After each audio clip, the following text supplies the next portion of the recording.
और एक और चीज़ का आपने ख्याल रखना है, अगर आप रोमानिया से शेंजन जोन में ट्रैवल कर रहे हैं, फ्रांस की इमिग्रेशन ने उनको रोक लिया। और क्यों रोका है? So hello guys, welcome to my YouTube channel. तो जी, जो लोग रोमानिया में रहते हैं और वो शेंजन में आना चाहते हैं, जैसा कि मेरे एक जानने वाले जब्बार भाई आए हैं, वो फ्रांस में आए हैं और फ्रांस की इमिग्रेशन ने उनको रोक भी लिया था। और क्यों रोका और आपको किन चीज़ों का ख्याल रखना है अगर आप रोमानिया से यहाँ पे फ्लाई करते हैं। एनीवे एक चीज़ आपके काम आने वाली है। वीडियो को स्टार्ट करते हैं। अगर तो आप न्यू हैं, चैनल को सब्सक्राइब करें, बेल आइकन पे प्रेस करें। इंस्टाग्राम और फेसबुक का पेज आपको डिस्क्रिप्शन में मिल जाएगा। और जब आप मुझे मैसेज करते हैं तो हाय हेलो के साथ अपना क्वेश्चन भी पूछा करें, क्योंकि इससे मेरा काम थोड़ा सा आसान हो जाता है। और आजकल मैं एक आध क्वेश्चन ही अलाउ करता हूँ रिप्लाई देने के लिए, क्योंकि यार आपके पीछे बहुत लंबी लाइन होती है और मुझे सबको रिप्लाई देना होता है। तो जी 2 दिन पहले ही जबार भाई रोमानिया से फ्रांस में आए हैं और अभी उन्होंने क्या गलती की थी, वो गलती आपने कभी नहीं करनी। वो अभी फ्रांस में तो आ गए। हेलो कमस्ता अतुत भाई। तो जनाब वो फ्रांस में तो अभी आ गए हैं, लेकिन फ्रांस की इमिग्रेशन ने उनको रोक लिया। और क्यों रोका है? उनके पास फ्रांस के लिए कोई भी होटल रिजर्वेशन नहीं थी, मतलब कि उन्होंने कोई अपने लिए बुकिंग ही नहीं की थी। उनके पास आने जाने की टिकट तो थी, उन्होंने रोमानिया से जो टिकट ली थी अपने लिए वो रिटर्न ली थी, मतलब कि वो फ्रांस से होके फ्रांस से वापस रोमानिया जाएंगे। और इसी रिटर्न टिकट से वो बच गए, मतलब कि अपनी इंश्योरेंस भी करवाई हुई थी। तो ये वो प्लस पॉइंट हैं जिसकी वजह से फ्रांस की इमिग्रेशन ने उनको बोला वेलकम, उनको रोका। लेकिन और भी क्वेश्चन उनसे पूछे कि हाँ भाई आप यहाँ पे क्यों आए हैं और क्या आपके माइंड में चीज़ें हैं। उसके पास डॉक्यूमेंट्स कौन कौन से थे? उसके पास रोमानिया का वर्क परमिट था, वर्क कॉन्ट्रैक्ट सॉरी, और उसके पास रोमानिया का रेजिडेंस कार्ड था, और उसके पास अपनी बैंक की स्टेटमेंट भी थी, और उसके पास कैश में यूरोज में 2500 यूरो उसकी पॉकेट में था। जब इमिग्रेशन वालों ने उससे ये सवाल किए कि आपके पास कोई खर्चा पानी है, तो उसने कहा कि भाई मेरे बैंक में भी हैं और मेरे हाथ में, मतलब कि मेरे पास कैश भी है जो कि 2500 यूरो है, ताकि मेरा 7 दिन का यहाँ पे ट्रिप है और मैं फ्रांस में पेरिस में घूमना चाहता हूँ। यहाँ पे एक सिटी है स्ट्रासबर्ग, वहाँ पे भी मैं जाना चाहता हूँ। उसको स्ट्रासबर्ग का इसलिए पता था क्योंकि उसका वहाँ पे कोई जानने वाला था। उसने ये तो नहीं कहा कि हाँ भाई स्ट्रासबर्ग में मेरा एक जानने वाला है। स्ट्रासबर्ग भी एक बहुत बड़ा सिटी है जो कि फ्रांस का ही एक सिटी है, तो इस वजह से भी उसका ये प्लस पॉइंट हो गया। ये सारी चीज़ें इमिग्रेशन वालों ने उससे पूछी हैं।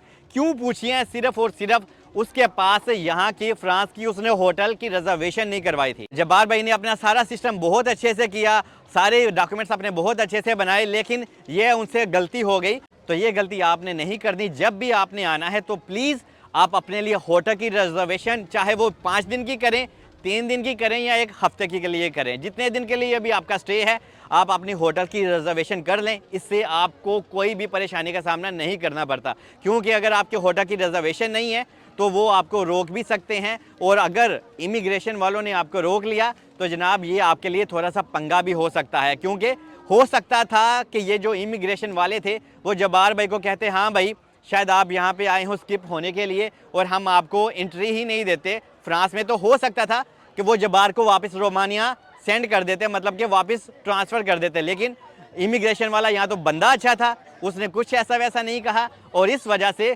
फ्रांस ने उसको कहा वेलकम टू आवर कंट्री।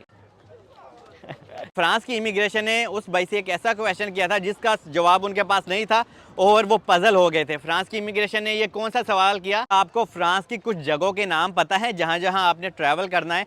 तो अभी उसको सिर्फ पेरिस का पता था या फिर स्ट्रासबर्ग का। तो ये जब भी आप ट्रैवल करते हैं किसी भी कंट्री में, अगर आपने रोमानिया से जर्मनी जाना है या फ्रांस जाना है, स्विट्ज़रलैंड जाना है, या जहाँ पे मैं अभी मौजूद हूँ, क्योंकि मोस्टली लोग यहीं पे पुर्तगाल में आ रहे हैं, तो अगर आपने पुर्तगाल में आना है तो आपको यहाँ की थोड़ी सी हिस्ट्री पता होनी चाहिए। यहाँ पे जो हिस्टोरिकल सिटीज़ हैं, लाइक सिंत्रा बहुत फेमस जगह है, जैसे कि लिस्बन में बेलिम बहुत फेमस जगह है, तोर दे बेलिम बहुत फेमस जगह है। मतलब कि आपको कुछ हिस्टोरिकल प्लेसेस के नाम याद होने चाहिए जहाँ पे भी आपने जाना है। जैसे कि इस भाई को फ्रांस की जगहों के नाम पता होना चाहिए थे, लेकिन इसको सिर्फ पेरिस ही पता था कि हाँ भाई पेरिस ही आईफल टावर देखना है, और इसको कुछ नहीं पता था। लेकिन इमिग्रेशन वाला बंदा बहुत अच्छा था, क्योंकि जैसे इसके हालात थे मुमकिन था कि ये इसको रोमानिया वापस ही भेज देते, लेकिन इसकी लक भी अच्छी है जबार भाई की, तो इस वजह से ये अभी यहाँ पे शेंजन जोन में आके ठहर गए हैं और स्टे कर रहे हैं। और एक और चीज़ का आपने ख्याल रखना है, अगर आप रोमानिया से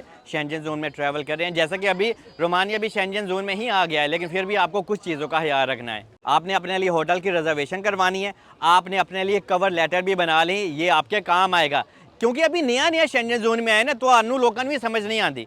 ये नॉर्मली आपको चीज़ें नीड नहीं है, ज़रूरत नहीं है, लेकिन अगर आपके कवर लेटर बनाने से आपकी लाइफ सेव होती है, आपका ट्रैवल महफूज हो जाता है, तो क्यों नहीं एक आप अपना ट्रैवल प्लान बनाए कि हाँ भाई एक हफ्ते में हमने यहाँ पे जाना है। लेटर में आप लिखें कि हाँ भाई मैं फ्रांस में ये जगह देखने जाऊँगा, फ़लाँ दिन मैं ये वाली जगह देखने जाऊँगा, ये वाला म्यूज़ियम देखने जाऊँगा। इस टाइप का कवर लेटर बनाएं और अपने लिए होटल की रिजर्वेशन करें, और आपके पास आपकी ट्रैवल इंश्योरेंस होना बहुत ज़रूरी है, ठीक है। ये इसके ज़्यादा पैसे नहीं लगते, 30-40 यूरो में आपकी तकरीबन 4-5 दिन की इंश्योरेंस भी हो जाती है। ये आप कहीं से भी करवा सकते हैं, आप खुद भी कर सकते हैं ऑनलाइन जाके अपना लैपटॉप वगैरह ओपन करके। अगर फिर भी आपको समझ नहीं आती तो आप किसी ट्रैवल एजेंसी वाले की हेल्प ले सकते हैं, और आपके पास आपकी आने जाने की टिकट होनी चाहिए। अगर आप ट्रैवल कर ही रहे हैं तो आपके पास कैश होना बहुत ज़रूरी है, ठीक है। अगर अल्लाह ना करे वो आपको रोक लेते हैं तो आपका समझो सामान सारा कंप्लीट होना चाहिए कि हाँ भाई मेरे पास कैश भी है, मेरे पास सारी चीज़ें कंप्लीट हैं, ताकि आपको कोई परेशानी का सामना ना करना पड़े। अभी जब्बार भाई क्या करेंगे, अभी जब्बार भाई फ्रांस से पुर्तगाल की तरफ आएंगे, लेकिन पुर्तगाल में वो एक विज़िट करके वापस रोमानिया में चले जाएंगे, क्योंकि उनका रोमानिया में वहाँ पे काम शाम अच्छा है, तो वो रोमानिया वापस चले जाएंगे। तो ये एक अच्छी बात भी है, इससे नेक्स्ट टाइम वो आएंगे तो उनको हो सकता है इमिग्रेशन वाले सीधा सीधा ही वेलकम कर दे कि हाँ भाई आ जाओ, लंघ जाओ। तो ये सारी चीज़ें बहुत मैटर करती हैं। वीडियो बनाते बनाते आपने इंडिया के पंजाबी वीर भी मिल गए हैं, और यार हरियाणा के लोग मैंने बहुत प्यार देते हैं यार, बहुत शुक्रिया बहुत शुक्रिया। और किसे जा रहे हो? यार एरिया सारे इकट्ठे ही नहीं, पिछोकड़ दस मेरा पंजाब पाकिस्तान का पंजाब तो बड़ा कोल हो गए आवाज नहीं फिर माइक में पग पा के एक वीडियो शूट कर दी, क्योंकि मैंने सरदार लोग ਜਿਹੜੇ हरियाणा तो ने ना वो बहुत कहते हैं कि सलमान भाजी एक वीडियो तुझे बनाओ, तो मैं जरूर बनाऊंगा, क्योंकि यार मेरे लिए तो इंडियन पाकिस्तानी सारे एक बराबर है। अल्लाह रखा एक ही आ। बहुत शुक्रिया कमाल हो गया। तो जनाब बहुत बहुत शुक्रिया, आपने सरदार भाई का नाम नहीं पूछा यार अपना नाम दस के दुनिया में खुश हो जाएगी। क्या बात है जी, ऐसे ही बस यार प्यार बांटे यार, नफरतां दी अगे बड़ियां फैल गई ने यार। इत्थे कदी तुहां बार्डर लाइन ते कदी वड्डियां वड्डियां रेतां वालियां बोरियां वेखियां ने जेहड़े इंडिया पाकिस्तान दे यार किथे वेखे यार। मैं कहना कित्थों तक जिथे मर्जी चल जा समुंदर पार च कर जा तां भी तैनूं कुछ नहीं लभना इत्थे। क्या बात, एक पंजाबी च शेर मार के जाओ यार। शेर की मारना दिल ही वड्डा होना चाहिए, और की चीज है यार। कमाल कर देता यार। होप कि आपको इस वीडियो से काफ़ी हेल्प मिली होगी, और एक एक चीज़ मैंने क्लियर कर दिया है। और अगर आप ट्रैवल कर रही हैं तो ये सारी चीज़ों का आपको ख्याल रखना है। बाकी जनाब पुर्तगाल का वेदर आप देख सकते हैं, समर यहाँ पे स्टार्ट हो चुका है, और यहाँ के लोग बहुत मज़े के हैं और बहुत खूबसूरत हैं। मुझे दुआ में याद रखें। अल्लाह हाफिज़।